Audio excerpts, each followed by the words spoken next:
આ તબક્કે એટલું કહીશ કે મહાનગરપાલિકા ખૂબ વિકાસના પંથો સાથે અને આપણને સૌને જે મહાનગરપાલિકાનું ડેવલપમેન્ટ આવતા 1-2 વર્ષમાં દેખાશે એ રીતનું મહાનગરપાલિકા બની રહે. આજ રોજ આણંદ મહાનગરપાલિકા થયા પછી પહેલીવાર સંકલનની મીટિંગ થઈ.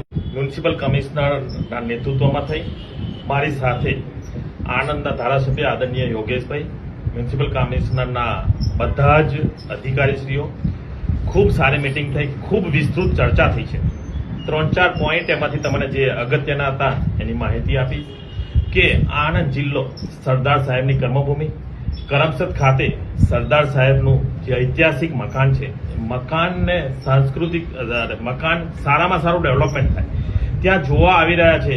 એ મકાન એવું બનાવવામાં આવે આધુનિક રીતે, ઢબ રીતે, અને એમાં ત્યાં ઘણી બધી આધુનિક ત્યાં મૂકવામાં આવે, એનાથી સરદાર સાહેબના મકાનમાં જે આવે છે એ લોકોને સારી રીતે જોવાનું મળે.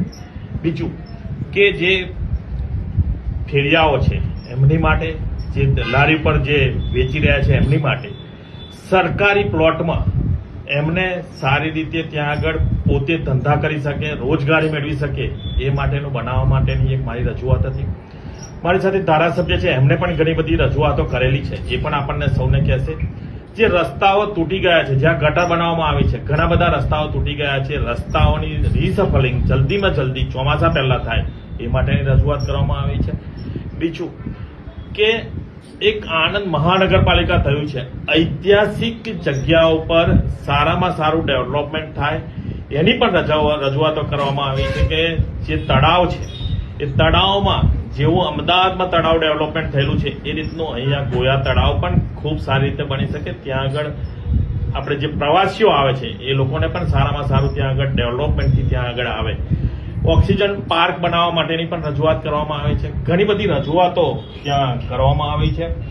સરદાર પટેલ સાહેબનું જે નિવાસસ્થાન છે ઐતિહાસિક સ્થળ તરીકે જે બને અને ઐતિહાસિક રહે.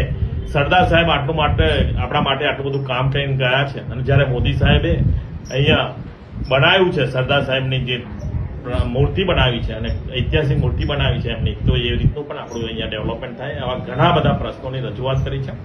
મ્યુનિસિપલ કમિશનરજીએ, બાપનાજીએ પોઝિટિવલી લીધા છે અને આણંદ આવતા વર્ષોમાં મહાનગરપાલિકા તરીકે ખૂબ સારું ડેવલપમેન્ટ થશે એવી એમને બાંયધરી આપી છે. યોગેશભાઈએ પણ ખૂબ સારા પ્રશ્નો ઉઠાવ્યા છે.